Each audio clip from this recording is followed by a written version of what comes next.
A great question people ask when tragedy and natural disasters happen is, where is God? Religious theists can't answer this question adequately, in my opinion, as it provides a great problem for their theory of a good and just God.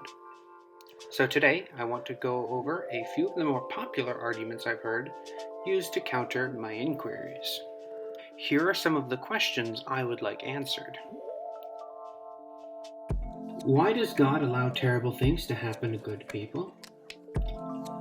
Why does a morally perfect God allow innocent children to die of things like starvation? Why does a God of justice allow natural disasters, like earthquakes, to kill both sinners and innocent people indiscriminately? I've heard about 4 flawed religious answers to these questions, so let's explore them. Number 1. God gives man free will. We shouldn't judge God based on what man does with his free will. This one is by far the most popular.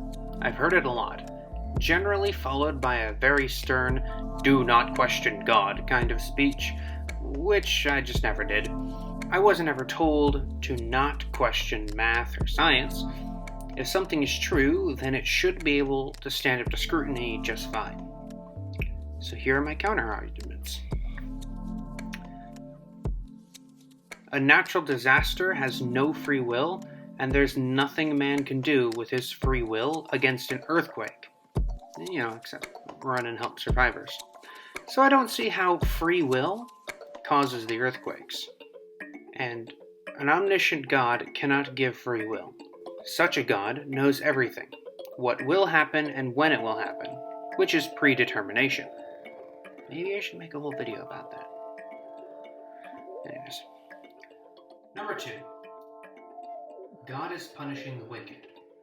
I really don't like this one because it ignores that A, worse things, or even things that are just as bad, happen to those who worship him and innocent children. B, an earthquake doesn't care if you're good or bad. There's no moral judgment here, it's just untold amounts of suffering because people happen to live near a fault line. And finally, such a God cannot be just. Why not judge people individually rather than kill indiscriminately with floods and disasters? I really don't see any perfectly moral and reasonable answer to this question. I think a quote from Epicurus best sums up my reasoning here. Is God willing to prevent evil, but not able? Then he's not omnipotent. Is he able, but not willing? Then he is malevolent. Is he both able and willing? Then whence cometh evil? Is he neither able nor willing? Then why call him God? Number 3. God is doing this for the greater good. We are not omnipotent, so we can't judge.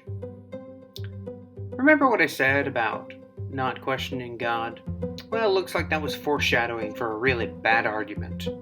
Really, God couldn't find a better way of achieving the greater good than to let children drown in a tsunami? The greater good for who? The societies ravaged by the earthquakes or the dead victims? And what is this we can't judge nonsense? We have a brain capable of doing just that. A perfectly moral God's actions should more than stand up to scrutiny. But they don't, or I wouldn't have had to make this video. The earthquakes wouldn't kill so indiscriminately. Number 4. God is not involved in these tragedies. And why not? He is either impotent or selfish not to help. I feel like repeating Epicurus again. Is he willing? Is he able? If yes, then whence cometh evil? Why are so many people dying? And if no, why call him God?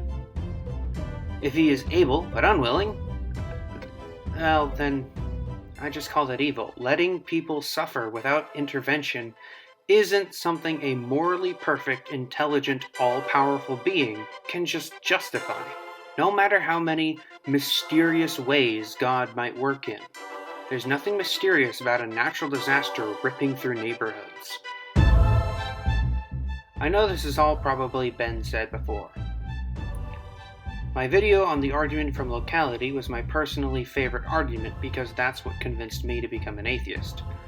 My video on why is God so important to an atheist was a good introduction video to this series.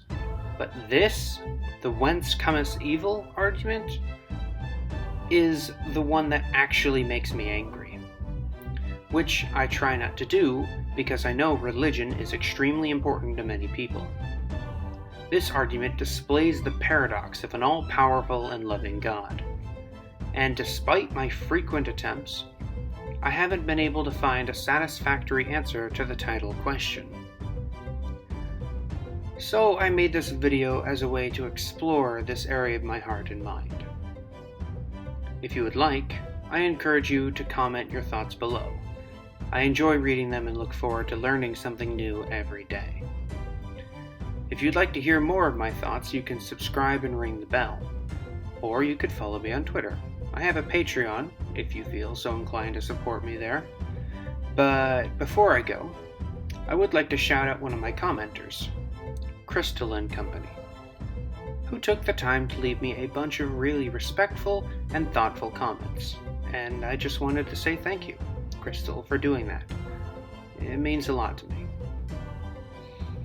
Other than that, I'll see you all next time. Good night.